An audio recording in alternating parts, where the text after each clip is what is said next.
এমন একটা সময় আসে যখন বিদ্যুৎ চমকে অনেকখানি অন্ধকার রাস্তা একেবারে দেখতে পাওয়ার মতো সারা জীবনের উদ্দেশ্য ও গভীরতা যেন এক মুহূর্তে জানতে পারা যায়, বুঝতে পারা যায়। কথাটা বিভূতিভূষণ বন্দ্যোপাধ্যায়।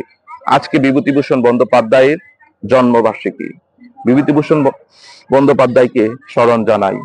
আজকে এই দিনে এই কথাটা মনে পড়লো বিশেষ করে এই কারণে যে বাংলাদেশের বর্তমান বাংলাদেশে একটি স্পার্কের নাম হলো সুমাইয়া শিকদার। সুমাইয়া শিকদার 24-এর গণ অভ্যুত্থানে রেখেছে অনন্য অসাধারণ ভূমিকা। তিনি এক জুলাই কন্যা। তিনি সব সময় লড়েছেন সংগ্রামী, মেহনতি এবং গণমানুষের পক্ষ নিয়ে।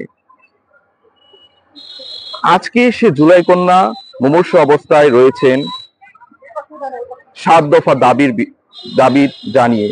সেই 7 দফা দাবির একটি দাবি হলো নিরাপদ ক্যাম্পাসের রোডম্যাপ। কিছুদিন আগে যা আমরা চট্টগ্রাম বিশ্ববিদ্যালয়ে দেখেছি, এক ভয়ঙ্করী রূপ চট্টগ্রাম বিশ্ববিদ্যালয়ের, সেই ভয়ঙ্করী রূপ হতে বাঁচতে নিরাপদ শিক্ষার্থীদের নিরাপত্তার জন্য সুমাইয়ারা বসেছেন অনশনে।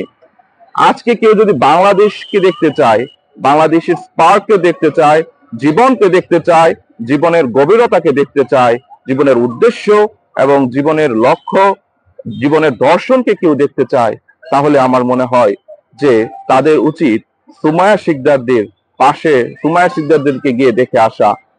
চট্টগ্রাম বিশ্ববিদ্যালয়ে সুমাইয়া শিকদার যেন এক আলোকবর্তিকা হয়ে রয়েছেন। আজকে সে জুলাই মঞ্চের সামনে দাঁড়িয়ে সে জুলাই কন্যাদের দাবির প্রতি আমি সংহতি জানাই। ধন্যবাদ।